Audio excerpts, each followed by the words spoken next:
Isang video po mga kaibigan ang gusto ko pong ipakita sa inyo. Grabe ito mga kaibigan. Sana po patapusin po ninyo.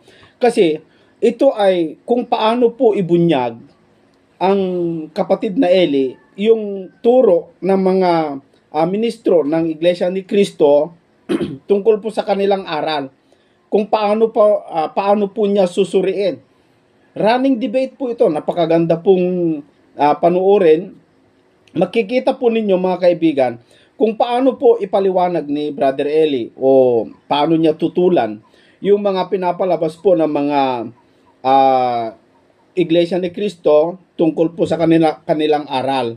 Gaya halimbawa yung aral nila na tungkol po sa paninigarilyo. Sa mga Iglesia ni Cristo po kasi mga kapatid, ayon po doon sa ating nakausap na miyembro, o ewan ko kung miyembro o baka ministro, ayaw lang magpakilala na The Revealer, mga kapatid, doon po sa TikTok, talagang hindi po hindi po doktrina sa kanila na ipinagbabawal yung paninigarilyo. Tinatanggap naman po nila na talagang wala sa kanilang doktrina po yon dahil ang katwiran nila ay wala naman daw letra por letra na nakalagay sa Biblia. At ganun din doon sa pagkaunawa nila doon sa pintuan. Kung sino po yung papasok at sino yung pintuan. Napakaganda kung paano po ipaliwanag ng kapatid na Elito. Marami po yung mga aral pa nila na dapat natin malaman dahil lahat po yun ay tututulan ng kapatid na Eli. Kasama po niya yung mga dating ministro ng Iglesia ni Cristo na tumiwalag po sa kanila. So narito po mga kapatid, para hindi po tayo masyadong mahabaan, heto na po, panoorin natin. Balikan natin sila. No, Brother Ray. Sinasabi ko kanina, yung aral lang gusto kong napansin niya eh. Yung gusto ko isalaysay niya sa atin, kapatid na Joseph. Opo. Okay, balikan natin. Meron pa yung ukol sa paninigarilyo. Pinagpapaon ako ako hindi tumututol na dapat ipagbawal yan eh. Pero alam po ba ninyo na hindi nila na ipagbawal yan dyan sa Iglesia ni Cristo sa loob ng napakahabang panahon? Kailan lang nila indirectly na tinanggap na masama nga sa katawan ng tao yung paninigarilyo. Noong lang 1981 merong lumabas na artikulo dyan sa Pasugo. Kung hindi ako magkakamali ay November-December 1981 issue. Ang sumulat ay hindi ministro Ang pangalan niya ay Corazon Tablan Santos. The ill effects of smoking, sabi niya.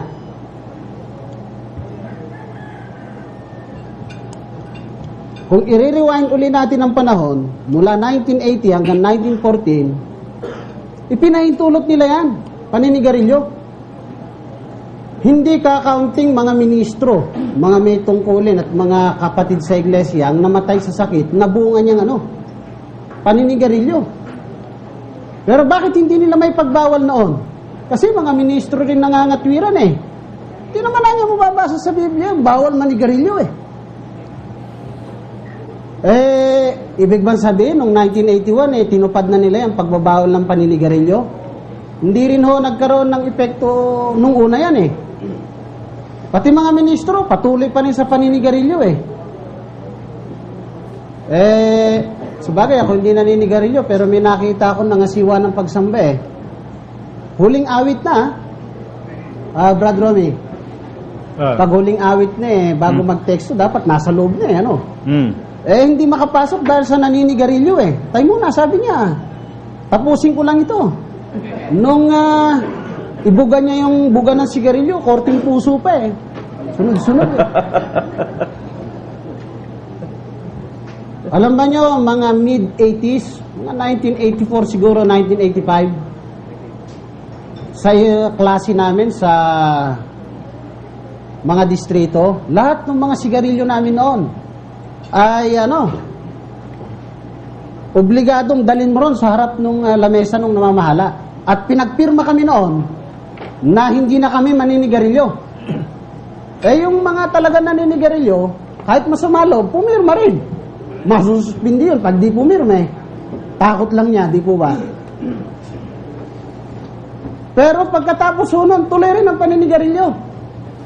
Kailan lang talaga nagkaroon ng takot yung mga ministro na itigil yung paninigarilyo? Natatandaan ko nung matanggalan ng karapatan ang isang tagapamahala ng distrito dito sa gitnang Luzon. Letter R din ang pangalan ng ministro eh. Simula eh. Di ko nababanggitin na Brad Eli, baka yung pangalan, baka malibelo ako eh. Apo. Oo, mahirap na. Hindi, first name lang. Ba't ka malilibelo?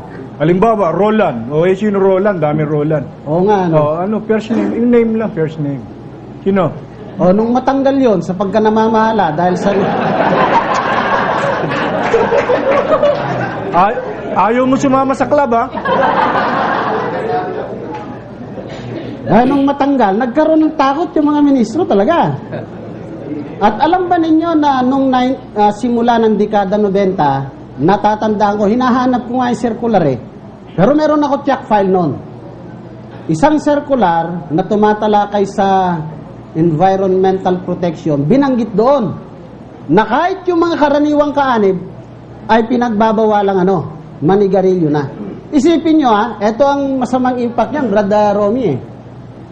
Yung mga ministro at manggagawa na namatay noon sa sakit na dulot ng paninigarilyo mula 1980 pababa, ligtas yun. Oo, ligtas yun. Sa kanilang aral. Pero itong mga ministro at manggagawa na nasuspinde dahil sa paninigarilyo at hindi na bumalik o hindi na nakabalik at namatay, hindi ligtas yun. Isip-isipin ninyo, pabago-bago talaga ng aral eh. Di po ba? Magulo talaga. Kaya tama yung sabi ko eh. Mali na, magulo pa, salungatan pa.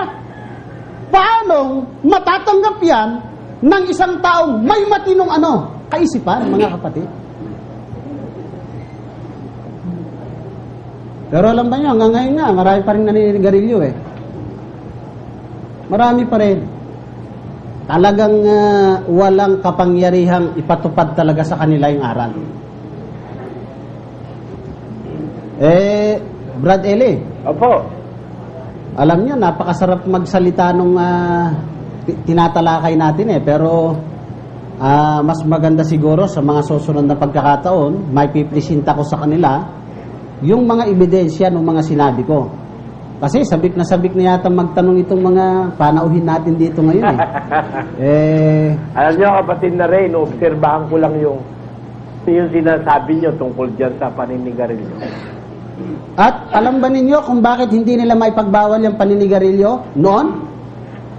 Kasi si Ginoong Felix Manalo nanigarilyo eh. Opo, hanggang sa kamatayan nanigarilyo yun. Oo, pumunta ka nga sa museum nila eh.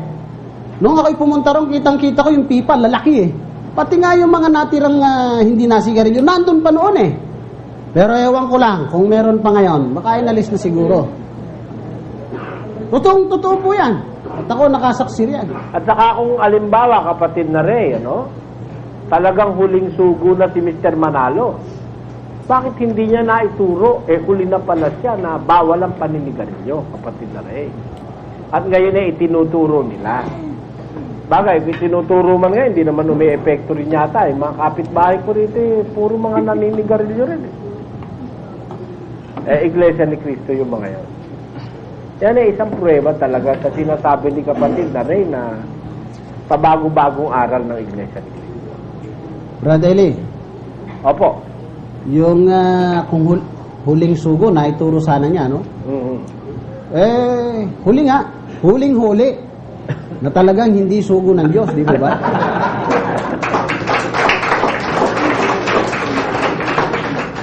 Huli-huli kahit sa logic, sa biblical logic na hindi nga sugo ng Diyos, huli-huli. Bakit? Gusto mo pa ba nagdagan ako, Brad Romy? Ha? Isa na lang daw. Ako, kapatid na Ray, gusto ko pa. Sige gusto pa mo raw. po niya?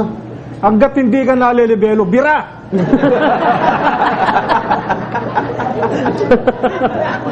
Iniintay ka namin. Sabagay, hindi naman aral.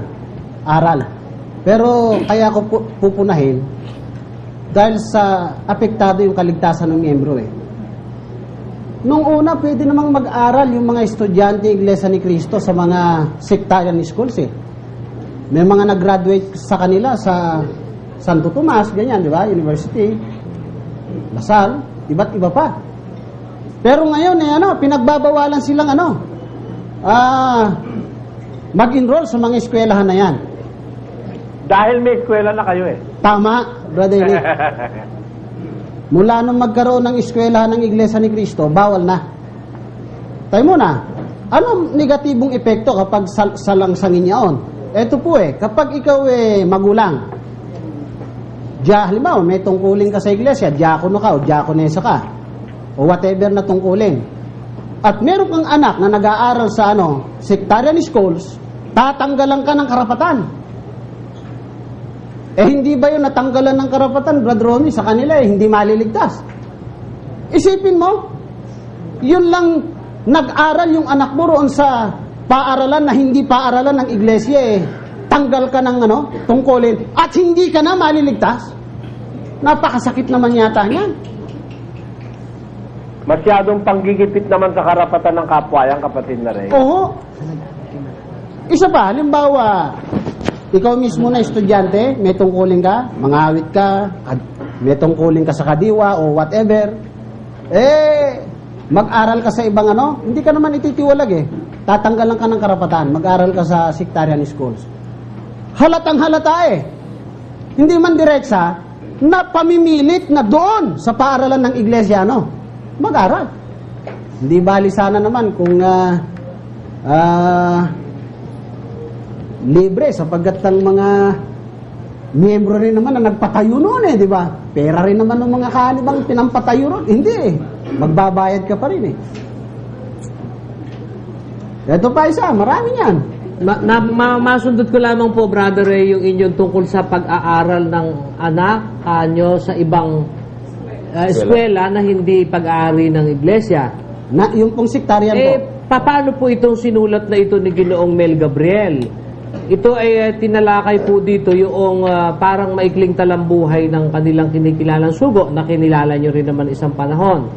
Nakalagay po dito sa isang aklat na sinulat ni Ginoong Mel Gabriel ay ganito sa page 3. Ganito po ang nakalagay Ang paglalakbay ng sugo na si Felix Manalo hanggang sa masumpungan ng sarili. Taong 19... nawala ba sa sarili? Hindi ko po alam. Yung ba nakasulat dyan? Ang paglalakbay ng sugo na si Felix Manalo hanggang sa masumpungan ang sarili. Ganun ba? Ay na. Sino ba naman ang gumawa niya at makastigo? Si Ginoong Mel Gabriel po. Hindi sila ang gumawa. Opo. Sige, in fairness kasi gusto ko dapat fair. Opo. Ang sabi po rito, unang pananampalataya na sinamahan ni Felix Isagun. Tinanggap ng nagbibinatang si Felix bilang kaanib ang grupong Colorum sa pamamagitan ng isang initiation rite na ginanap sa mga bundok ng San Cristobal at Banahaw sa Lukban, Quezon. Taong 1904, unang pagpapalit ng pananampalataya ni Felix Isagun na huling naging sugo. Hindi tumagal si Felix sa pagiging Colorum. Lumipat siya sa Methodist Episcopal Church dahil dito di umano'y nasumpungan niya na makatuwiran ang mga paliwanag ng iglesyang ito. Nag-aral si Felix Isagun sa Ellenwood Bible Training School ng mga Presbyterians. Yun naman palang sugo yung nag-aral sa iba, kapatid na Ray. Kaya nga hindi maliligtas Yan, may libel na. Malilibelo ko na. Eto, tutuloy ko lang. Ay, nako. Pagka nilibelo yan kukwestiyonin ko yung piskal na maglilibelo. Opo naman. Yung sinabing hindi maliligtas, kaya naman natin patunayan sa Biblia yun. Sa Biblia po. Ito po. Hindi naman libelo yun. Kung kayo masyado matakot dyan sa libelo, nakaw. Bradele, Opo. salamat po, nakahinga ako naman. Masyadong matakot dyan. Di kung gusto nila, tindigan nilang maliligtas yung sugo nila, Titindigan kung hindi. Ganun po. Ay, naku naman. Nanigarilyo yun no? Hindi naman, ngayon binabawal daw nila di ba? Tinan mo. Pagka ikaw, kailangan kasi, kaya nga nung si kapatid na Perez, kapatid na Dani, tatandaan. Opo. Sabi ko, kapatid na Perez, ba't hindi po natin ipagbawal ang sigarilyo? Kasi naninigarilyo rin siya nasanay kasi siya mula sa Iglesia ni Cristo, naninigarilyo sila talaga. Kaya namana pa niya rin. Kaya nga nung siya mamatay, kaya ako naman ipinagbawal yan. Dahil natutunan ko sa Biblia na talagang anumang pang-aabuso sa katawan, kasalanan sa Diyos. Kapatid na Joseph. Ganun pala yun. Oo, pagka ang katawan mo inabuso mo, kasalanan sa Diyos yun Hindi ba yung nakikiapi din nagkakasala laban sa kanyang sariling katawan? Pakibasa mo yung kapatid na Yan po yung nasa 6:18 ng unang Korinto. Magsitakas kayo sa pakikiapi. Lahat ng kasalanang gawin ng mga tao ay nangasa labas ng katawan. Ngunit ang gumagawa ng pakikiapid ay nagkakasala laban sa kanyang sariling katawan. Alam mo, may kasalanan hindi lang sa Diyos mo yung pinagkakasala, miski sa sarili mong katawan. Kasi alam mo, ang kausap dyan ni San Pablo, yung iyong espiritu Yung iyong pagkataon loob bilang Kristiyano. If you are using your body in a manner which is not in accordance with the Scriptures, then you are sinning against your own body. Who will be sinning against your own body? It is the spirit of the man that sinned against his own body. Because the use of the body depends on the power of the spirit. Kaya masasabi natin na isang pagkukulang ng isang nagsasabing sugo na makamatayan niyang hindi niya ituro yung ikasasama ng katawan ng isang tao. Ang totoo mabuti pa nga yung mga doktor May warning di ba? Anong warning? It is hazardous to your health, sabi ng Biblia, ay ng mga doktor. Sa Biblia, yung katawan ng tao, ginagamit yan sa pagpuri sa Diyos o pagluwalhati sa Diyos. Pakibasa, kapatid na Ganito po ang sinasabi sa 6:20 ng unang Korinto. Sapagkat kayo'y binili sa halaga, luwalhatiin nga ninyo ng inyong katawan ang Diyos. Luwalhatiin ninyo ng inyong katawan ng Diyos. Ang sangkap nating katawan ay ibinigay para iluwalhati sa Diyos.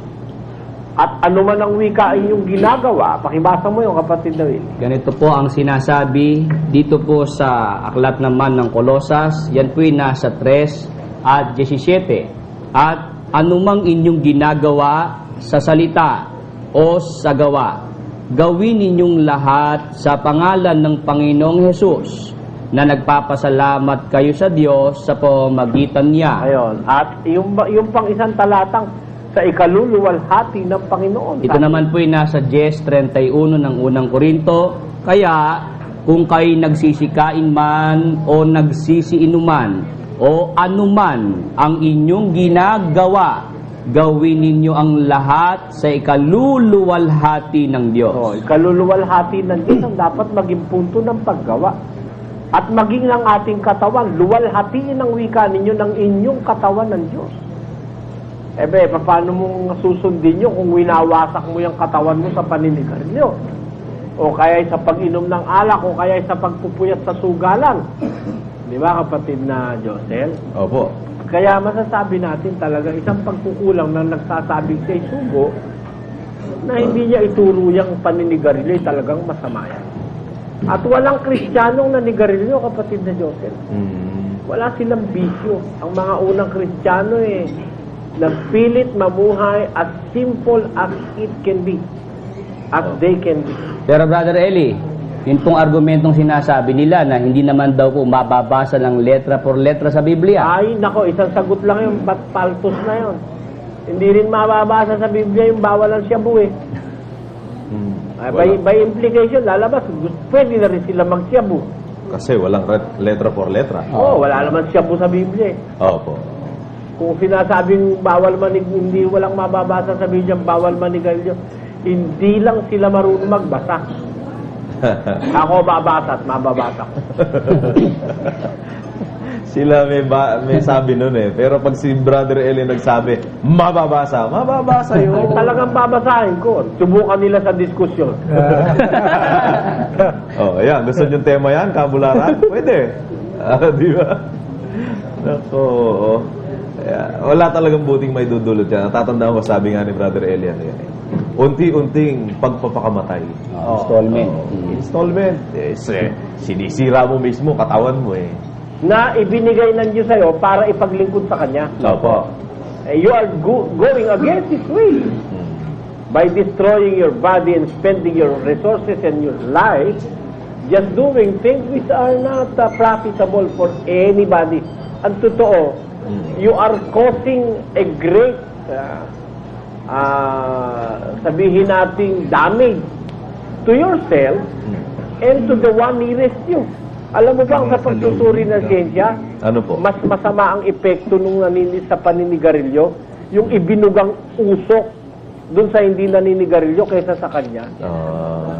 Halimbawa. Passive smoking ang tawag dun eh. Ayun. Yung nakaamoy nung iyong sinigarilyo, mas malaki damage doon kaysa sa'yo. Kapatid na Joseph. Ganun pala. Kaya ginawa nilang isang batas yan sa Metro Manila eh, na bawal magsigarilyo sa public places because you are causing damage to others, unwittingly others are being damaged by their health is being prejudiced by your smoking. Smoking. Yun. Kaya masasabi natin talagang masama yan. Ayun. Okay. Yung obserbasyon ni kapatid na Ray na yan eh, masama talaga yan. Okay, hataw pa tayo, brother. At marami pa. Sige, just take your time. Wala muna ngayong wala munang tanungan. Opo. Wala mo na. Basta yung mga nagpuntang bisita rito ngayon, may automatic lahat yan. Yung iba kasi kaya magtatanong Babalik eh. sila uli sa Biyernes, kapatid. Opo. Babalik uli sila sa Biyernes. Automatic na yun. Sige, Brother Sige Ray. po. Brother Ray. Usapan natin yung ukol sa kaligtasan, Brother Ray. Hindi ba turo sa atin na ang pumasok lamang sa Iglesia ni Cristo ang maliligtas? Oo, opo. Lamang ha? Opo. Yun lamang Saan lang? papasok. Pinagbabatayan natin 1:19. Akong pintuan. Ang sino man taong pumasok sa akin maliligtas. Cut. May continuation yun, di ba? Papasok at lalabas. Yan, Diba? nakalabas Kaya tayo. kahit ka lumabas, ligtas ka pa rin. Paano ka ligtas? Hindi, kapatid na kami, tutol ako. Alam niyo, tutol ko dyan. Bato ako lumabas, ligtas na ako ngayon. Alam niyo, kapatid na kami, tutol ko dyan. Eto, ang sabi, papasok, kay Kristo papasok, di ba? Opo. Sa libingan. Aba, lalabas sa libingan. Ay. Ay, di ba nandiyan sa libro nila yan? Papasok kay Kristo, lalabas sa libingan. Ano ba si Kristo? Pasukan ng libingan? Napaka-impertinente paliwanag. Kapatid na Marcos, pakita mo ebidensya. Sabi ko nga, hindi naintindihan yung talata na yun, kaya ganun eh. Pati nga po, Brother Eli, sa pagtatanong, papasok na ano? Saan papasok? Papasok na papasok ng sangkap ng katawan. Diba? Ito po. Yun ang sagot eh. Lalabas sa libingan eh. Ito po ang kanilang paksang aralin. Ito'y sinulat ni Kaeranyo Manalo. Ang pamagat ay ganito. Ang papasok at lalabas at makakasumpong ng pastulan sa mga nagsipasok kay Kristo. Panimula, ayon kay Kristo, anong pangako niya sa mga nagsipasok sa Kanya at paano nila matatamo ito? Number 1, maliligtas, papasok at lalabas. Lumipat sa buhay mula sa kamatayan, pumasok sa Sheol o sa libingan. Nasaan na yun? Bakit tiyak nalilipat sa buhay ng mga kay Kristo, pumasok man sa libingan? Hindi pananaigan ng Hades, lalabas sa libingan para sa buhay. Unang mabubuhay. Anong ibig sabihin? Na ang mga nagsilabas sa libingan sa pagkabuhay na maguloy makakasumpong ng pastulan. Dapat nugutan ni Kristo ang bukal sa mga bukal ng tubig ng buhay. Ito. Ang unang pagpasok daw sa iglesia, yung ikalawa sa libingan. Papasok sa libingan. Lalabas sa libingan, maliligtas. Maliligtas. Yan ang pagtuturo talaga niya. Kidding aside. Ayun. Verified ba yan? Confirm po ba, Karen? Confirm mo, di ba? Papasok sa libingan, lalabas. Ang sinasabi, Yung bang mga natiwalag, ang paniwala po ba dyan bakit sila tinitiwalag? Kare, ano pong kalagayan ng isang natiwalag? Ayon sa kanilang paliwanag ay walang pag-asa, walang Diyos, sa salibutan ito, hiwalay kay Kristo. Aha. Kaya halimbawa, hindi mo sinunod yung ipinaboboto ng pangasiwaan, matitiwalag ka. Hindi ka maliligtas, walang pag-asa, walang Diyos. Walang-wala eh. Walang-wala. Walang-wala. Pero pwede kang bumalik. Oo, pwede kang bumalik. Akala ko ba wala ng pag-asa? Wala ng Diyos. Bakit po? Yun lang aral na yon, kapatid na Ray. Titiwalag on the premise that kaya itinitiwalag disciplinary action dahil masama ang ginagawa. Nabasa ko sa pasugo yun masama ang ginagawa. Hindi raw nagtitiwala kundi masama ang ginagawa. Pala't masama ang ginawa, tiniwalag mo. Worthy of excommunication. Considered as mortal sin, ano? How can you revive a person na spiritually pinatay mo na? Is there any provision in the Bible to revive that person? To turn him back into life? Lalabas labag sa Biblia kasi sabi sa Biblia, isang pag-asa ng pagtawag sa inyo. Pagka yung isang pag-asa na yun yung pinabayaan wala ka ng pag-asa. Bakit mo ngayon pwede ka ulit tanggapin? Yan, isang aral yan na hindi nila kayang tindigan sa diskusyon Yang ititiwalag tapos tatanggapin uli. Napakamalitong aral niyan. Wala sa Biblia yan, kapatid na Joseph. Yung papasok, pero yung sinabi ni Karomi, more or less, ganun nga papasok kay Kristo, tapos papasok sa libingan, tapos lalabas. Pero mabuti, basahin natin sa Biblia, kapatid na Willie. Opo. Ganito po ang sinasabi sa San Juan sa 10 at 9. Ako ang pintuan. Ang sinumang taong pumasok sa akin ay siya'y maliligtas at papasok at lalabas at makasusumpong ng pastulan. Napakahalagang salita yan ng ating Panginoong Jesus, kapatid na Josel Opo. Pansinin nyo lang, Nagturo muna siya, ako ang pintuan. Diba? Ang sino man taong pumasok sa akin, doon sa pintuan, na siya ngayon, siya ang wikay maliligtas. At papasok at lalabas at makakasumpong ng pastulan. Teka muna, bakit pastulan? Papasok ka at lalabas ka, makakasumpong ka ng pastulan. Ba't niya sinabing ganon? Mabuti alamin natin, ano ba ang tawag ni Kristo doon sa sino mang pumasok sa Kanya? Buti puntahan natin sa versikulo 2, kapatid na Willie. Ganito po sinasabi, tatapwat ang pumapasok sa pintuan ay siyang pastor ng mga tupa. Ang pumapasok pala sa pintuan, ang tinatawag na pumapasok sa pintuan, yung pastor, kapatid na Willie. Opo.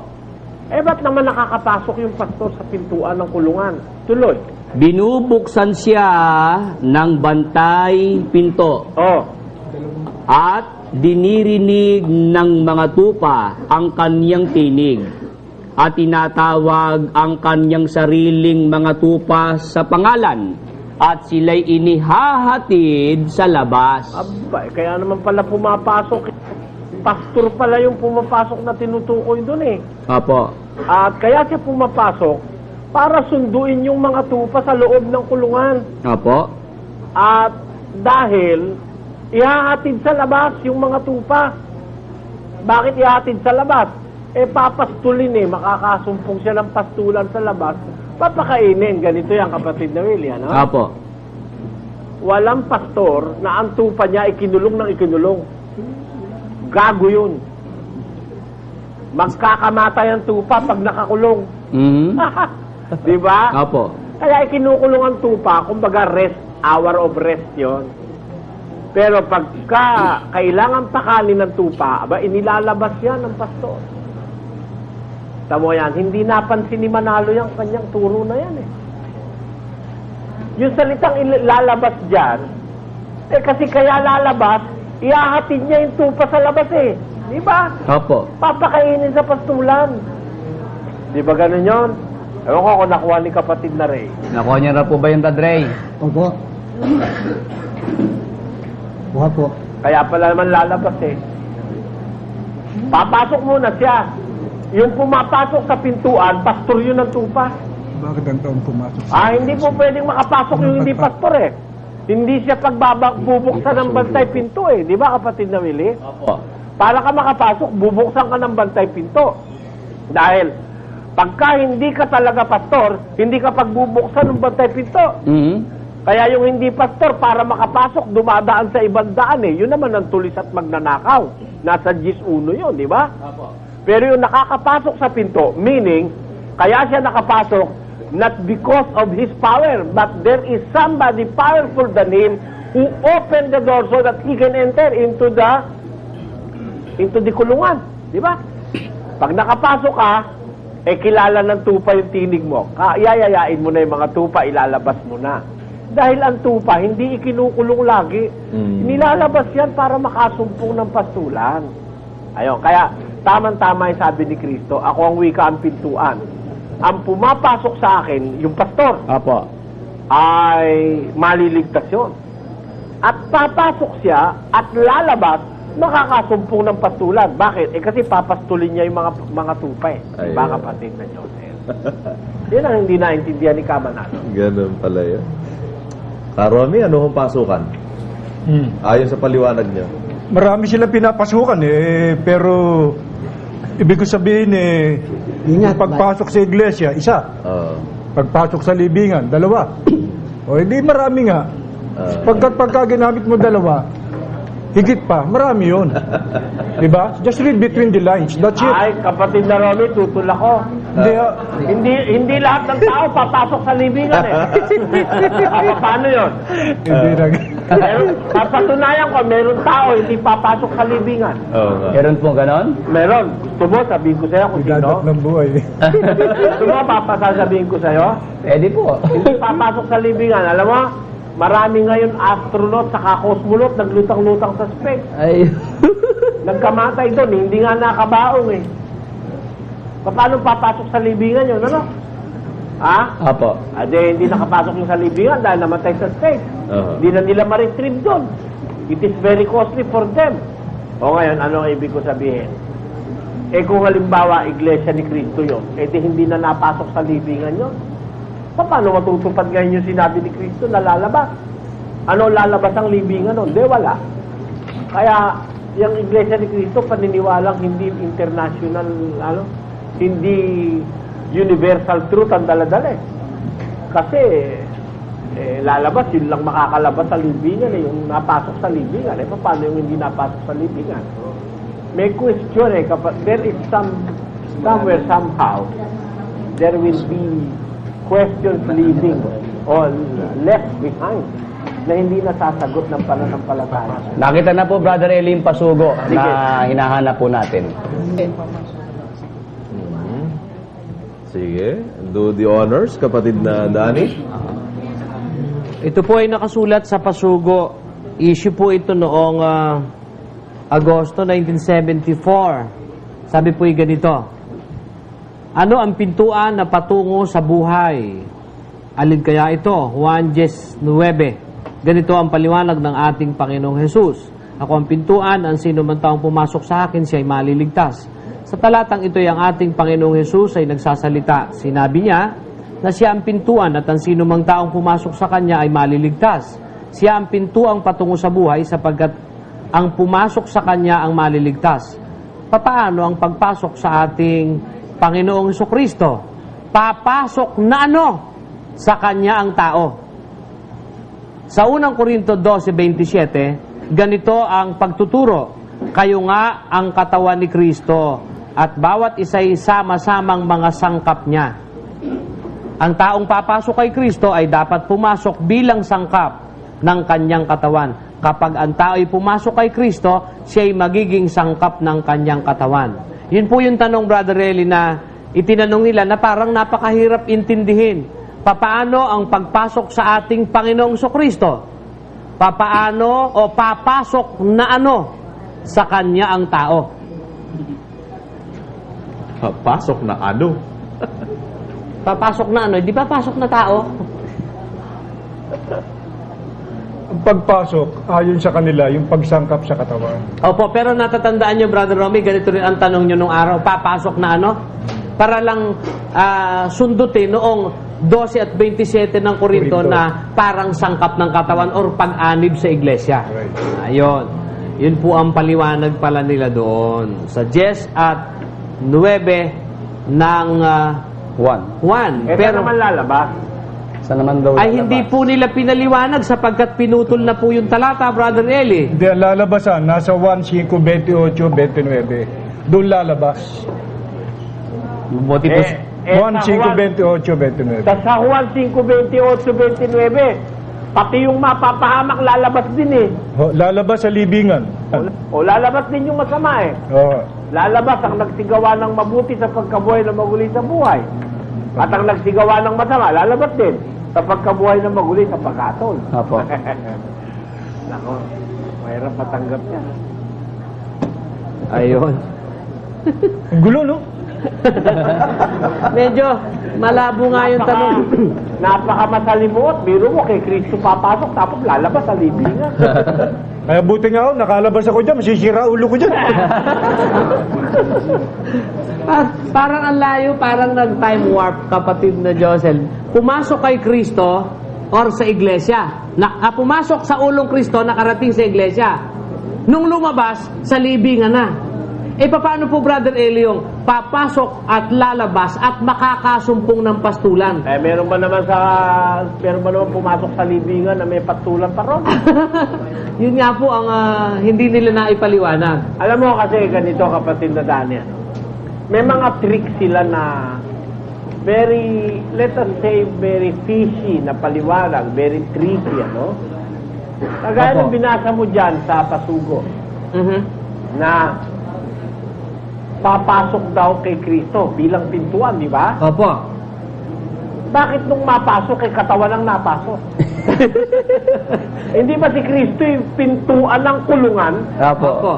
Pakibasa sa 7. Ganito po ang sinasabi sa 10 at 7 po ng San Juan. Muli ngang sinabi sa kanila ni Jesus, katotohanan sinasabi ko sa inyo, ako ang pintuan ng mga tupa. Pintuan siya ng mga tupa. Pintuan papunta saan? Di ba sa kulungan? Opo. Basahin natin sa 1. Katotohanan sinasabi ko sa inyo, ang pumapasok sa hindi pintuan ng kulungan. Ibig sabihin, hindi sa kanya, no? Opo.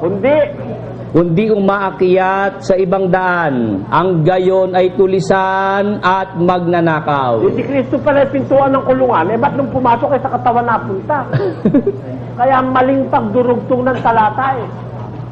Pagka sinabing papasok kay Kristo at si Kristo yung pintuan ng kulungan, abay dapat mapatunayan sa kulungan nga napunta. Hindi ba, kapatid na Joseph? Tama po yun.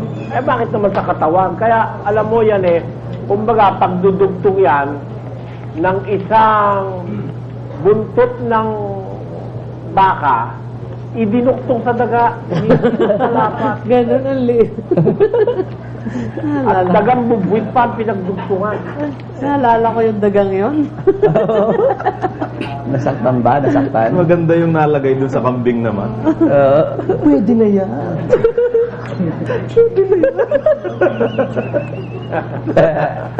Si Nico eh. Pwede niya. Kwento lang naman ang lolo na dati. Ay, kwento nyo na ba kay kapatid na Rhea? Malalaman yan. Kaya alam mo, kapatid na Josel, ano? Opo. Ikinalulungkot ko na talagang ang aral ng Iglesia ni Cristo, kahit saan mapulot, kahit wala sa diwa, dinudugtong. Biro mo, papasok sa pintuan ang pintuan na may pintuan ng kulungan, tapos kabagsak-bagsak sa katawan. Alam mo, kapatid na Josel, Opo. ang bawat sentido ng Biblia may paggagamitan. Halimbawa, nasa topic ang pagtatanim. Huwag mong ililipat sa pagtatayo ng bahay. Ang pagtatanim, may talinghaga. Ang manghahasik, ang anak ng tao. Ang bukid, sanlibutan. Ang binhi, salita ng Diyos. Di ba? Opo. Ay baka mami, bumulta kay ang pinuntahan mo'y bahay. Iba yun. Diba? Sa ibang diwa yun. Para makabuo ka ng diwa, yung magkakapareho ang pagduduktong-duktungin mo. Pakinggan nyo sa unang Korinto 2:13. Ganito po sinasabi sa 2 at 13 ng unang Korinto, na ang mga bagay na ito ay atin namang sinasalita, hindi sa mga salitang itinuturo ng karunungan ng tao, kundi sa itinuturo ng Espiritu, na iniwawangis natin ang mga bagay na ayon sa Espiritu sa mga pananalitang ayon sa Espiritu. Ayan, yung magkaka-espiritu ang pinagsasama-sama. Magkaka-espiritu dapat Nagbasa ka si Kristo nagsanta siya Diba? Hapon, ang sabi. Sa paghapon, dumampot siya ng tinapay. Sabi, Iglesia ni Kristo nang dumampot ng tinapay sa almusal Hindi magka-espiritu, kapatid na Diyos, di ba? Tama po. At meron po silang paliwanag, Brother Eli. Pahintulot niyo pong basahin ko itong akda ni Ginoong Eduardo V. Manalo mula sa Pasugo. Tungkol dyan po sa pagpasok at paglabas na yan. Ang tema po talaga dito, ang pumasok at lumabas ang makakasumpong ng pastulan. Dito po sa pahina 30, ganito po ang sinasabi dito. Ano ba ang ibig sabihin ng papasok at lalabas at makakasumpong ng pastulan? Saan papasok?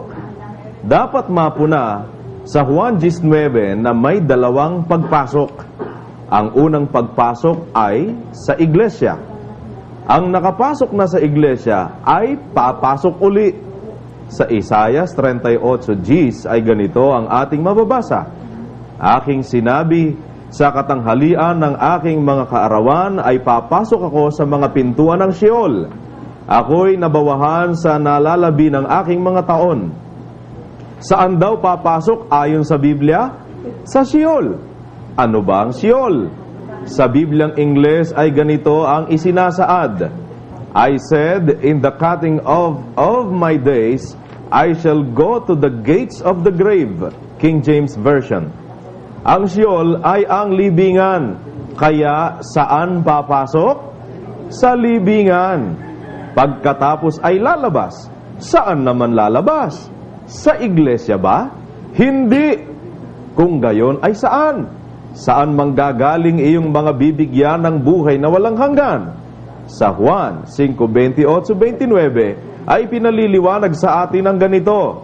Huwag ninyong ipanggilalas ito, sapagkat dumarating ang oras na ang lahat ng nangasalibingan ay makaririnig ng kanyang tinig, at magsisilabas ang mga nagsigawa ng mabuti ay sa pagkabuhay na mag-uli sa buhay, at ang mga nagsigawa ng masama ay sa pagkabuhay na mag-uli sa paghatol.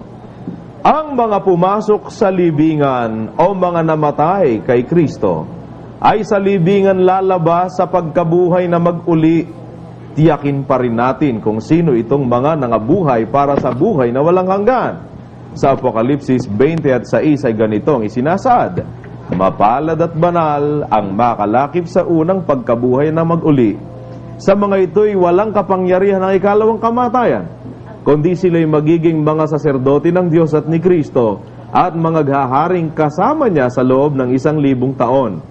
Alin ba ang tinutukoy na ikalawang kamatayan?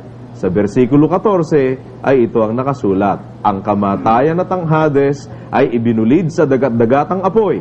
Ito ang ikalawang kamatayan, sa makatwid ay ang dagat-dagatang apoy.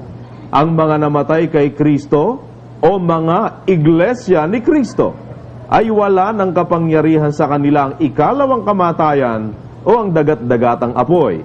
Kaya't maliwanag na sa atin na may dalawang uri ng pagpasok. Isang pagpasok sa iglesia at isang pagpasok sa libingan. Paltos. Tanong mo sa akin kung bakit. Bakit po? Eh, merong hindi naman papasok sa libingan eh. Ayun. Eh, meron dadat ng buhay ni Kristo. Paano yan? Di palpak yung aral na yan doon sa mga yon. Ayun. Eh, kung yan ay totoo, dapat lahat ng pupunta sa langit dadaan sa libingan. Eh, merong hindi. Tayong natitirang buhay, sabi ni Pablo. Pakinggan nyo sa 4:16. Ng unang Tesalonika, sapagkat ang Panginoon din ang bababang mula sa langit, na may isang sigaw, may tinig ng arkanghel at may pakakak ng Diyos. At ang nangamatay kay Kristo ay unang mga bubuhay na mag-uli. Kung magkagayon, tayong nangabubuhay na nangatitira ay aagawing kasama nila sa mga alapaap. Buhay, meron bang libingan dyan? Wala po. Lalabas, hindi magiging dapat yan dahil hindi nakapasok ng libingan eh. Nga po. Sa paliwanag ni Manalo, lalabas pag hindi ka nalibing, hindi ka makakapasok sa langit. Opo. Di ba? Totoo po yun. Eh, Kasi, yung mga yan eh, nasa 4:16 ng unang Tesalonika, hindi naman papasok sa libingan yan eh. Oo. Eh, kaya yung sinalita ni Kristo lalabas, palpak dun sa kanilang paliwanag. Mm. Kasi yung salitang papasok at lalabas, eh sa libingan pala. Eh, yung sinasabi dalawang pagpasok daw tinutukoy sa 19, kasinungalingan yung kapatid na Josel.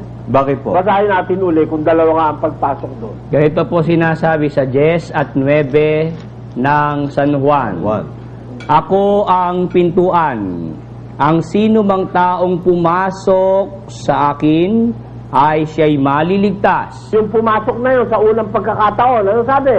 At papasok at lalabas at makasusumpong ng pastulan. Yung din pagpasok na yun, tinutukoy, dinugtungan lang ng lalabas. Apo. So, hindi ibig sabihin, dalawang pasok ang gagawin. Ay, nako. Sus Mariosip kayo. Dalawang pagpasok. Wala nakasulat dyan, dalawang pagpasok. Ini-emphasize lang dyan yung unang pagpasok. Okay. Dahil meron sinabing lalabas, kaya papasok at lalabas. At makakasumpong ng pastulan. Alam mo, mag-isip ka lang, hindi mo matatanggap yung aral nila na yun. Kung nag-iisip ka. Kung nag-iisip. Oo, kasi kung nag-iisip ka, maiisip mo, hindi naman lahat ng pupunta sa langit eh, papasok sa libingan, hindi ba? Oo. Kaya palpak na naman yun. Nako. Ito itago mo. Magandang referensya yan. Palpak ang paliwanag. Oh. Manalo nagpaliwanag niya. Na? Eduardo Manalo. Lahi ng mga sugo yan. Karami yan. Tingnan nga natin.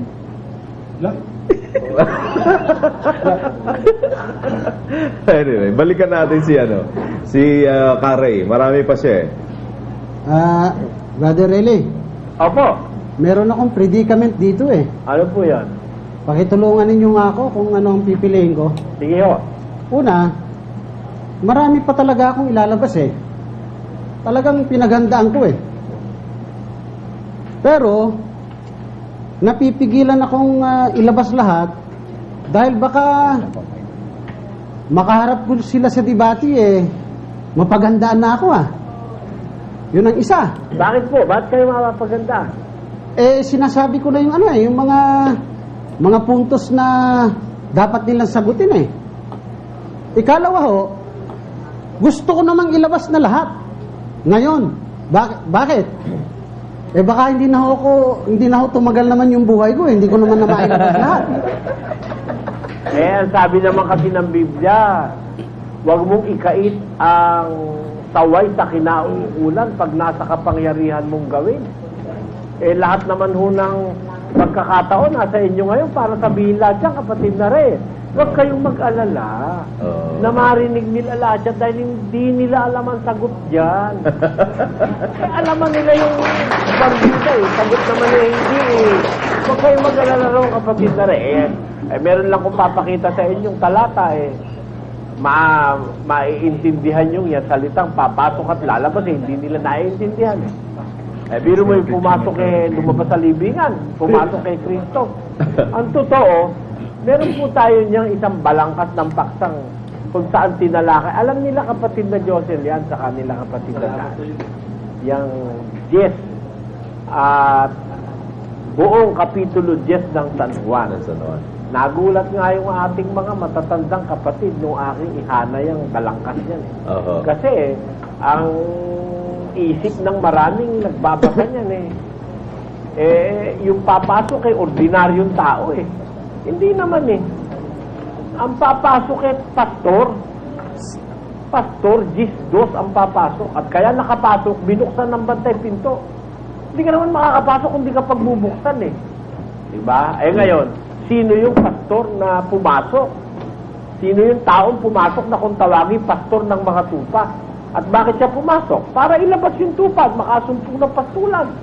Papakainin dahil magkakamatay ng gutom sa loob yun pagka puro kulong ang ginawa mo ron. Kaya nga tayo ang ating mga kapatid nilalabas natin Diba? Hindi natin kinukulong. Hindi natin sinasabi ko, huwag kayo manonood sa dating daan o sa tamang daan. Wala Manood kayo sa tamang daan at makikita nyo ang dating daan pa rin ang tunay at totoo. Diba? Yan ang atin. Hindi natin itinatago ang ating kapatid laging nakakulong. Sila'y inilalabas natin.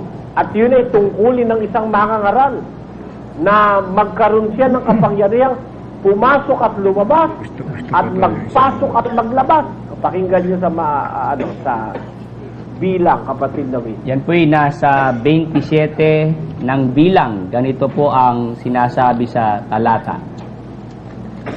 Talatang 16. Maghalalang Panginoon ang Diyos ng mga diwa ng lahat ng laman ng isang lalaki sa kapisanan na makalalabas sa harap nila at makapapasok sa harap nila at makapaglalabas sa kanila at makapagpapasok sa kanila upang ang kapisanan ng Panginoon ay huwag maging parang mga tupa na walang pastor. Pastor talaga may tungkuling maglabas at pumasok at pagkatapos magpasok at makapaglabas. Diba? Yan ang talagang kasaysayan niyang sinasabi ng ating Panginoong Jesus na pumapasok sa pintuan pastor ng mga tupa. Kaya po, tiyak na hindi libingan yan Dahil yung pastor, kapatid na Josel, Opo. hindi mo pwedeng ilabas sa libingan yung tupang inaakay mo. Sinong pastor ang makakapaglabas ng kanyang mga inaakay na tupa? Tao Sa libingan? Kung libingan ang kahulugan niya. Diyan ang tinutukoy na maglalabas, pastor Pastor. Opo. Inihahatid sila sa labas. Diba? Kung libingan yan, ikaw ba, kapatid na Joseph, yung tatay mo ba mailalabas mo sa libingan? Ay, hindi po maaari. Hindi. Miski ako, di ko kayang ilabas yung tatay ko sa libingan, diba? Opo. Kasi gawain ng pastor yung paglalabas yan Kaya hindi libingan ang tinutukoy yan. Ayun. Nako. Ayun. Meron daw reaction Brother Eli. si Opo. Kari. Yung pong nakasulat sa Roma 15:28, 15:28 po ng Roma. Ito po ang nakasulat dito sa talata. 15:28. Kung maganap ko nga ito at aking matatakan na sa kanila ang bungang ito, ay magdaraan ako sa inyong patungo sa Espanya. Ano paniniwala nyo yan, kapatid na Ro? Nung una po, ay ginagamit yung talatang yan kaugnay nung Efeso 1:13-14 at saka Apokalipsis 7:2-3. Kasi ang isang tanong dun sa Apokalipsis 7:2-3, paano ba yung pagtatatak?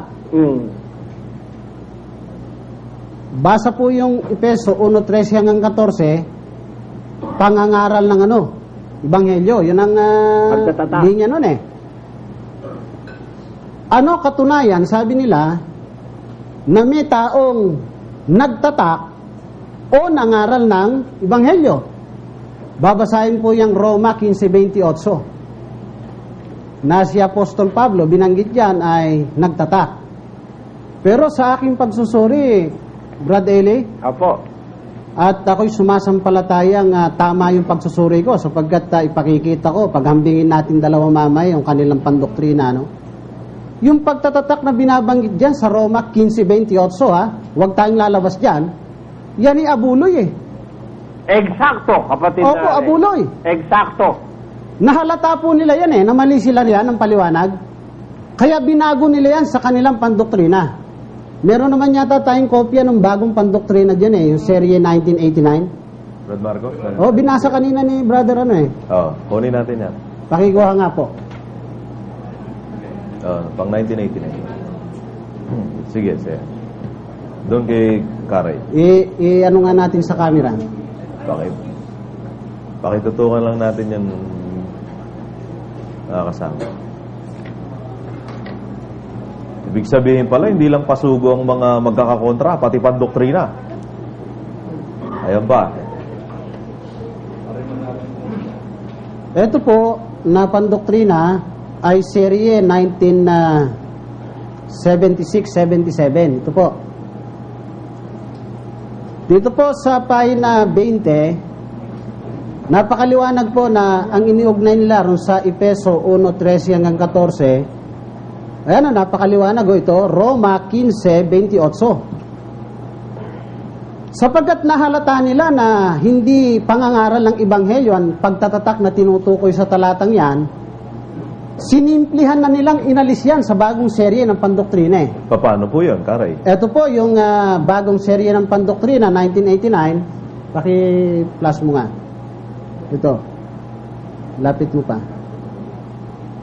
Yan ho yung Efeso 1:13-14. Inalis na ho yung Roma 15:28 Bakit?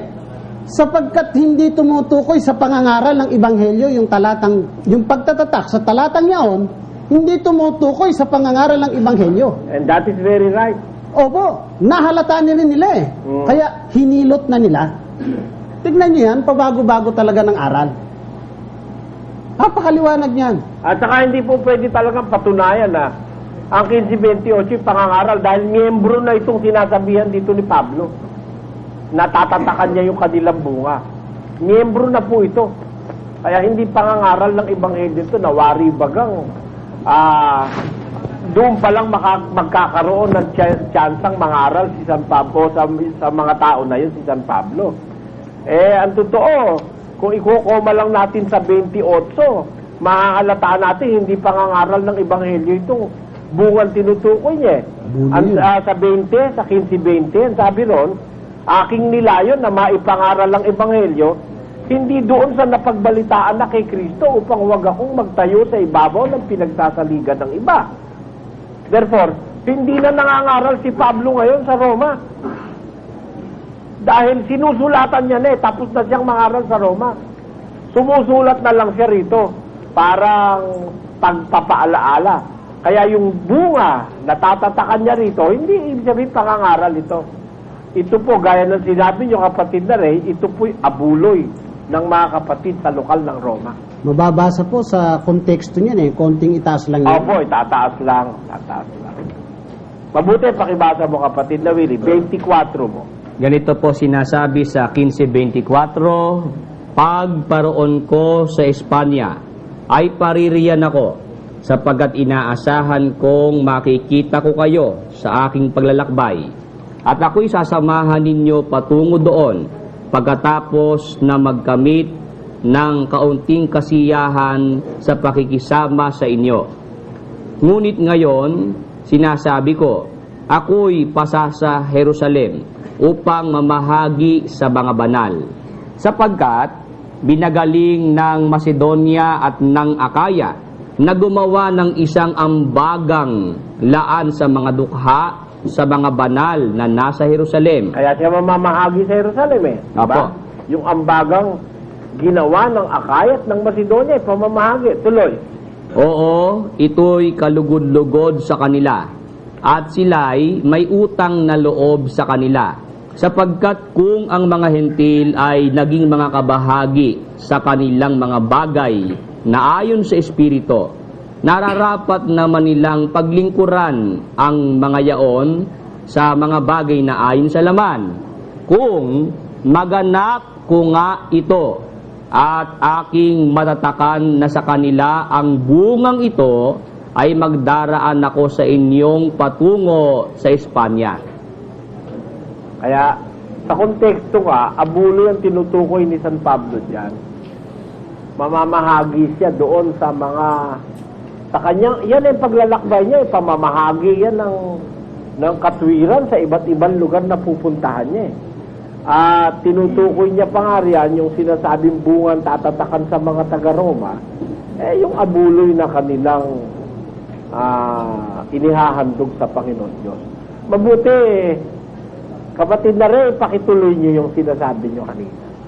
Meron pa pong isa rito Brother Eli. Dito rin sa pandoktrinang ito, pakitutukan nga natin ng camera. Yung unang binabasa yung pandoktrina ay serye ng 76 yung kapatid Opo, na rin. serye 1976, 1977. Yung huling binabasa nyo ay Serye 1989. 1989. That was after 13 Opo, 13 years. kaya nahalata rin nila na hindi talaga pangangaral ng Ebanghelyo yung nakasulat sa Roma 15:28. So, hinilot na, kaya tinanggal na. Kaya dito, sa bagong serye ng pandoktrina, wala na nga naman yun. Meron pa pong isa na ipapapansin ko sa inyo ukol doon sa doktrina nila sa pagtalikod. Opo. Yan, maganda yan. Doon sa pagtalikod po, ang paliwanag nila riyan, kung bakit daw ganap na natalikod yung tunay na iglesia, una raw ay nahikayat ng mga bulaang propeta, yung ibang mga kaanib. Yun naman daw pong nanindigan, pinatay. Kaya ganap daw po na nawala yung tunay na iglesia noong unang siglo. Diyan po, sa paliwanag nila na yan, ay sinusuportahan din naman nila ng talata at mga referensya. Pero dito, mapapansin po natin na merong malaking kamalian sa kanilang paliwanag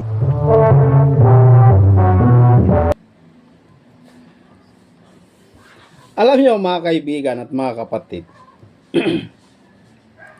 matawa ka lang kasi talaga yung style na pagpapaliwanag ng mga iglesia ni Cristo. Ganyan na ganyan ang sinasabi talaga nila nung nakausap namin yung mga ministro o yung mga yung mga TR doon sa TikTok, na ipipilit nila na talagang natalikod daw yung iglesia. Nasa YouTube yan, na-upload ko yan yung usapan namin dun sa TikTok, na kung saan natalikod ang iglesia at ang dahilan, lahat daw na mga miyembro ng tunay na iglesia sa unang siglo namatay, pinatay yung mga matinding pananampalataya ng iba, pinatay sila. Pero yung mga iba ay bumaling na lang sa aral, no? Kumbaga nahikayat ng mga bulaang propeta. Ganyan na ganyan, mga kapatid. Pati yung usapan namin noon ni The Revealer yata, yon, no? Tungkol po sa sigarilyo, na kung saan hindi naman po daw mababasa sa Biblia na bawal ang sigarilyo, mga kapatid. Nagtataka lamang po ako kung hahanapin mo ng letra por letra. Kasi kapag sigarilyo ang usapan, hahanapan ka letra por letra. Pero kung hanapin mo yung pangalan ni Felix Manalo diyan po sa Biblia, hindi naman daw nila aral yung letra por letra.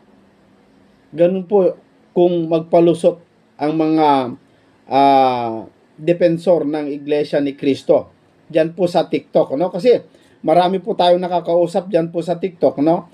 Tungkol po sa mga katuruan po nila, lalong-lalo yung aral nila tungkol po sa pagkatao ni Kristo na hindi daw Diyos. Bagamat tayo, mga kaibigan, hindi tayo tutol na si Kristo ay tao. Pero hindi basta tao, dahil siya po ay nagkatawang tao. Hindi lamang po siya tao dahil meron po siyang pinanggalingan. Meron po siyang umpisa na kung ano po yung umpisa niya, ayon sa Biblia, doon po sa John 1:1, siya ay verbo. Tawag sa kanya verbo. Nung siya ay verbo, ang tawag ni Juan doon sa John 1:1, nang pasimula, siya ay verbo. At ang verbo ay sumasa Diyos. At ang verbo ay Diyos. Yung verbo na Diyos na yon, doon sa 14, versikulo 14, at nagkatawang tao ang verbo.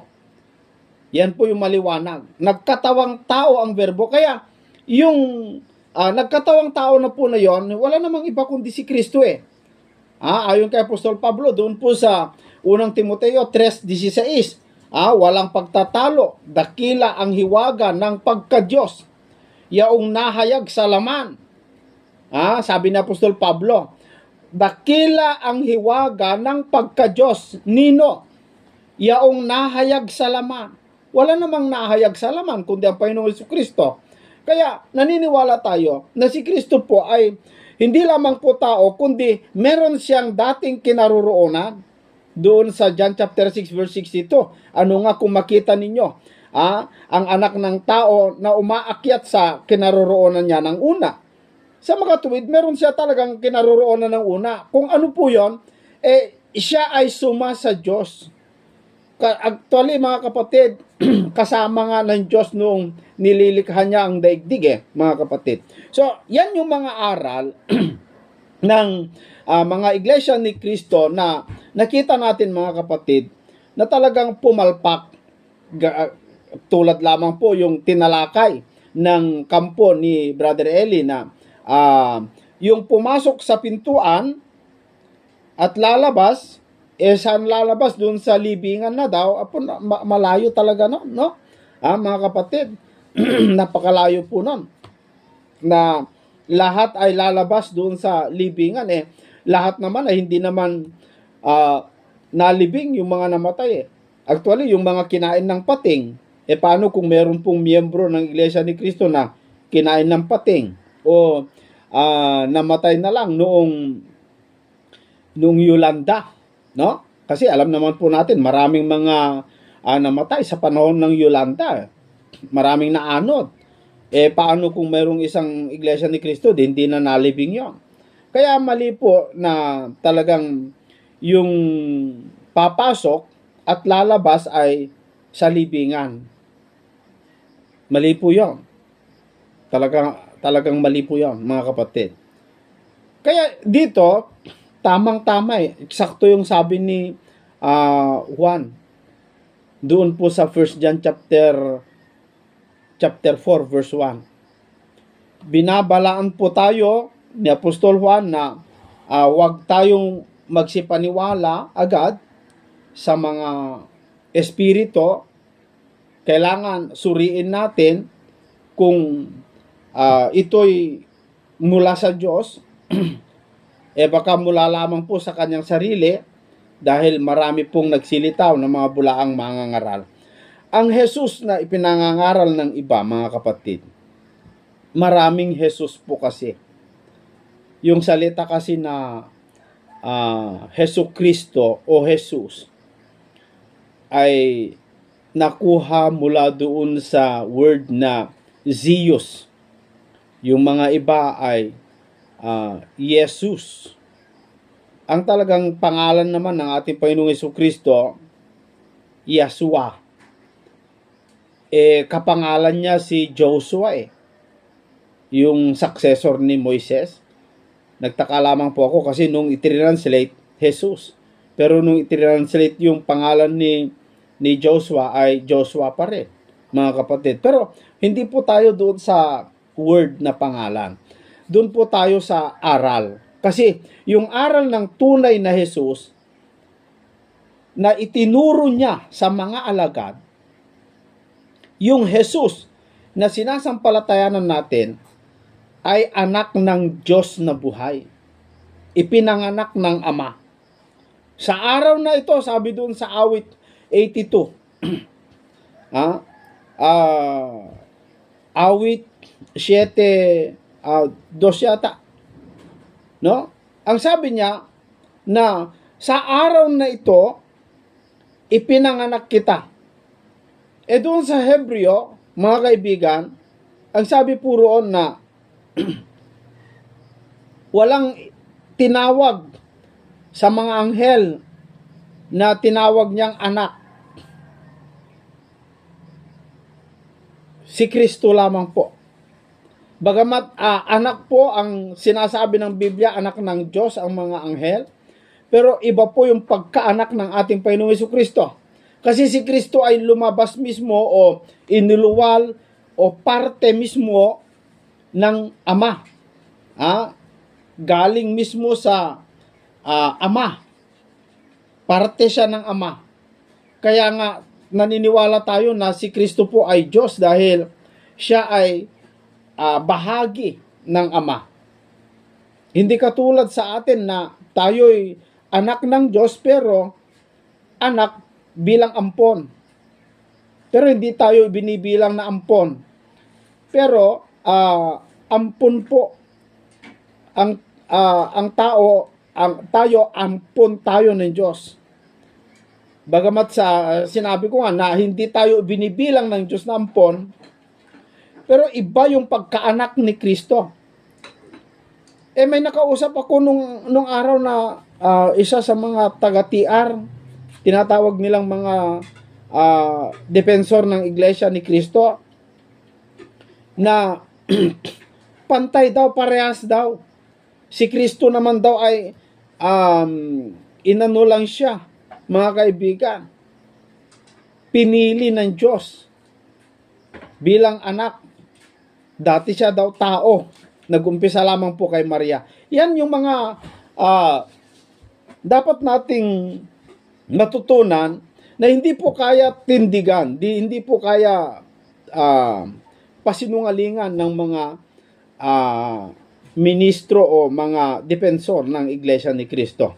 Marami na po tayong nakausap, mga kapatid, at nakita natin, ibinubunyag po talaga nila yung napakinggan natin, si Carey at saka yung isa, no, mga kapatid, binunyag nila yung mga ibang pagkaunawa o paliwanag at yung pabago-bago na aral po nila, at saka yung iba mahirapan na po nilang baguhin yun kasi lalong-lalo yung aral nila na si Felix Manalo ay anghel sa sisikatan ng araw. Maliban dun, si Felix Manalo pa, mga kapatid, ay siya yung Elias sa huling araw sa panahon natin. Siya daw yung Elias, no? Kung napanood nyo yung in-upload yung video na si Felix Manalo ay siya si Elias na tinutukoy doon sa Mateo 16:10 hanggang 11. Pero kung basahin mo hanggang 13 yon, makikita mo na yung Elias na tinutukoy doon ay si Juan Bautista. At wala ka nang makikita pang propesiya na magkakaroon pa muli ng ibang Elias maliban kay Juan Bautista. Wala na po. Pero ang paniniwala po ng Iglesia ni Kristo, abay, si Felix Manalo daw, siya yung Elias sa huling panahon.